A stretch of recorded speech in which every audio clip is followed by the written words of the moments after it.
অতিরিক্ত গরমে যখন প্রাণটা ওষ্ঠাগত, তখন কেউ যখন আমার সামনে হাজির করে এক বাটি ঠান্ডা আইসক্রিম, তখন মনে হয় তার মতো উপকারী বন্ধু মনে আমার আর কেউ নেই। আসসালামু আলাইকুম গাইস, আজকে আমি আপনাদের সামনে নিয়ে হাজির হয়েছি ভ্যানিলা আইসক্রিমের একটি রেসিপি নিয়ে। কিভাবে ঘরে থাকা উপকরণ দিয়েই আপনি বানিয়ে ফেলতে পারবেন খুব জলদি ভ্যানিলা আইসক্রিমের এই রেসিপিটি। চলুন তাহলে শুরু করা যাক আজকের এই রেসিপি। আইসক্রিম তৈরির জন্য প্রথমেই আমি যে উপকরণটি নিয়েছি সেটা হচ্ছে লিকুইড দুধ। এখানে আমি 1/2 লিটারের মতন লিকুইড দুধ নিয়েছি। এরপর যে একটি বাটিতে আমি 2 চামচ পরিমাণ লিকুইড দুধ উঠিয়ে রাখছি, আমার পরবর্তীতে এই লিকুইড দুধটি কাজে লাগবে। এরপর যে আমি লিকুইড দুধের ভিতরে দিয়ে দিচ্ছি 1/2 কাপের একটু কম গুঁড়া দুধ। আপনারা যে কোনো ব্র্যান্ডের গুঁড়া দুধই আপনারা এখানে ব্যবহার করতে পারেন এবং চাইলে স্কিপ করতে পারেন, কিন্তু গুঁড়া দুধটা দিলে আইসক্রিমের স্বাদ আরও বহুগুণে বেড়ে যাবে। এবং ভালোভাবে নেড়ে চেড়ে দিচ্ছি যাতে তলানিতে যেন লেগে না যায়। এরপর যে আমি দিয়ে দিচ্ছি চিনি। এখানে আমি 1 কাপ পরিমাণ চিনি লিকুইড দুধের সাথে মিশিয়ে দিচ্ছি এবং ভালোভাবে চামচের মাধ্যমে চিনিটাকে মিশিয়ে দিচ্ছি যেন এটা দলা পাকিয়ে না যায়। বাটিতে যে আমি লিকুইড দুধ উঠে রেখেছিলাম সেই দুধের ভিতরে দিয়ে দিচ্ছি কর্নফ্লাওয়ার। এখানে আমি 2 চামচ পরিমাণ কর্নফ্লাওয়ার মিশিয়ে নিচ্ছি এবং ভালোভাবে মিশিয়ে নিতে হবে যেন দলা পাকিয়ে না যায়, এবং আমি রেস্টে রেখে দিচ্ছি। লিকুইড দুধে বলক এসে গেছে।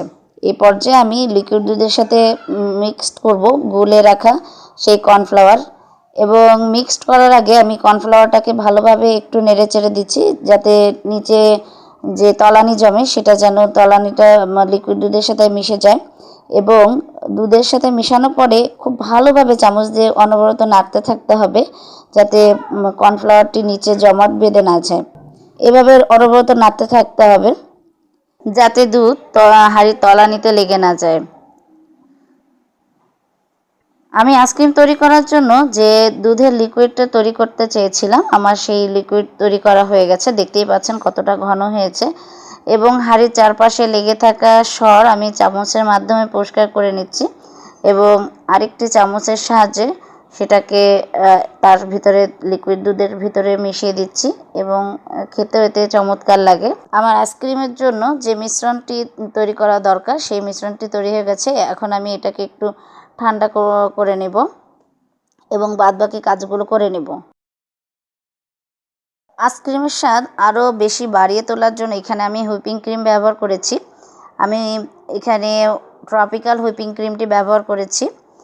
প্রথমেই আমি একটি বস্তুর সাহায্যে এটাকে ছোট্ট একটি ফুটো করে নেব এবং 1.5 কাপ পরিমাণ হুইপিং ক্রিম আইসক্রিম তৈরি করার জন্য ব্যবহার করব। এবং এই ক্রিমটি ব্যবহার করার ফলে আইসক্রিমের স্বাদ আরও বহুগুণে বেড়ে যাবে। এবং কিভাবে এই হুইপিং ক্রিমটাকে সংরক্ষণ করতে হয় সেটাও আমি আপনাদের দেখিয়ে দেব। প্রথমে আমি 1 কাপ পরিমাণ নিয়ে নিয়েছি এবং পরবর্তীতে আমি আরও 1/2 কাপ পরিমাণ হুইপিং ক্রিম এই পাত্রে নিয়ে নেব। ভালোভাবে আমি এটাকে পরিষ্কার করে নিচ্ছি যে লেগে থাকা হুইপিং ক্রিম, এবং কস্টেপের সাহায্যে যেখানে আমি ফুটো করেছিলাম সেখানে কস্টেপটাকে দিয়ে দিলাম এবং সেটাকে সুন্দর করে র্যাপিং করে এখন আমি ডিপ ফ্রিজে এটাকে সংরক্ষণ করব এবং যখন দরকার হবে তখন এটাকে বের করে নেব। এই পর্যায়ে আমি হুইপিং ক্রিমের ভিতরে দিয়েছি 1/2 কাপ পরিমাণ চিনি এবং চিনি এবং হুইপিং ক্রিমটাকে সুন্দরভাবে হ্যান্ড ব্লেন্ডারের সাহায্যে আমি ব্লেন্ড করে নিচ্ছি। আস্তে আস্তে করে এটাকে ব্লেন্ড করতে হবে, একদম জোরালোভাবে এটাকে ব্লেন্ড করা যাবে না, তাহলে কিন্তু ফোমটা ওভাবে ফুলবে না।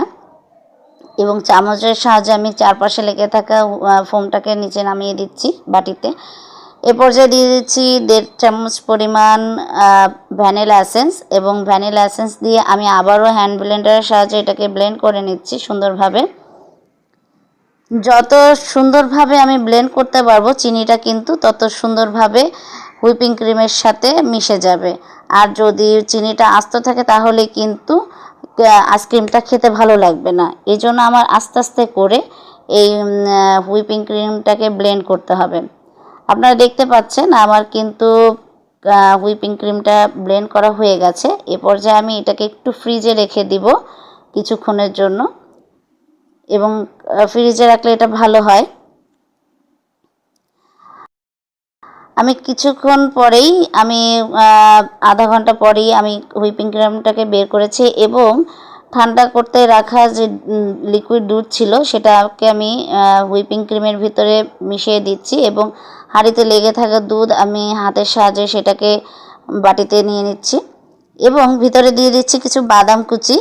এখানে আমি 3 ধরনের বাদাম কুচি ব্যবহার করছি, পেস্তা, কাজু এবং কাঠবাদাম, এবং চামচের সাহায্যে সুন্দরভাবে এটাকে মিশিয়ে দিচ্ছি।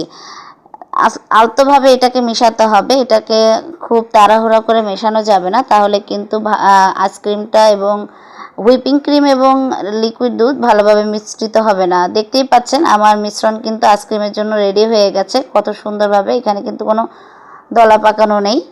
এখন আমি একটি বাটির ভিতরে এটাকে ঢেলে নিব আইসক্রিম সেট করার জন্য। যে বাটিতে আমি আইসক্রিমটাকে সেট করব সেই বাটিতে আমি এখন এই মিশ্রণটাকে ঢেলে দিব।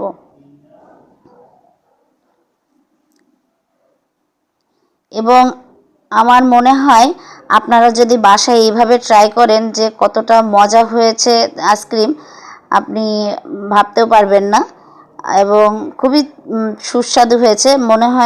মনে হয়েছে যে এটা মনে হয় আপনার, এবং মনে হবে যে এটা আপনারা দোকান থেকে কিনে আনা আইসক্রিমই খাচ্ছেন। আমি এই পর্যায়ে বাটিটাকে একটু ট্যাপ করে নিচ্ছি, যদি কোনো বাবলস থাকে ভিতরে সেটা দূর হয়ে যাবে। ভালোভাবে একটু ট্যাপ করে নিচ্ছি কয়েকবার। এই পর্যায়ে আমি ঢাকনার সাহায্যে বাটিটাকে ঢেকে দেব এবং 4-5 ঘন্টার জন্য আমি এটাকে ডিপ ফ্রিজে রেখে দেব এবং 4-5 ঘন্টা পরে আমি এটাকে বাইরে বের করব। 4-5 ঘন্টা পরে আমি দেখতে পাচ্ছেন আমি আইসক্রিমটাকে বের করছি এবং কতটা সুন্দর দেখাচ্ছে এবং খেতেও মনে হয় অনেক সুস্বাদু হবে। এবং তার ভিতরে বাদাম কুচি দেওয়ার ফলে আরও চমৎকারভাবে যখন আপনারা খাবেন তখন মনে হবে যে না, কী খেলাম আমি। দেখতেই পাচ্ছেন। আর এভাবেই আপনারা বাসায় ট্রাই করবেন। অল্প উপকরণেই কিন্তু আমি বাসায় দোকানের মতন আইসক্রিম বানানোর চেষ্টা করেছি। আশা করি আপনাদেরও ভালো লেগেছে। আর যদি ভালো লাগে অবশ্যই ভিডিওটি একটি লাইক দিবেন এবং পাশে থাকা বেল আইকনে ক্লিক করবেন যদি সাবস্ক্রাইব করে না থাকেন, এবং পাশে থাকা বেল আইকনে ক্লিক করবেন যদি সাবস্ক্রাইব করে না থাকেন। ধন্যবাদ, ভালো থাকবেন।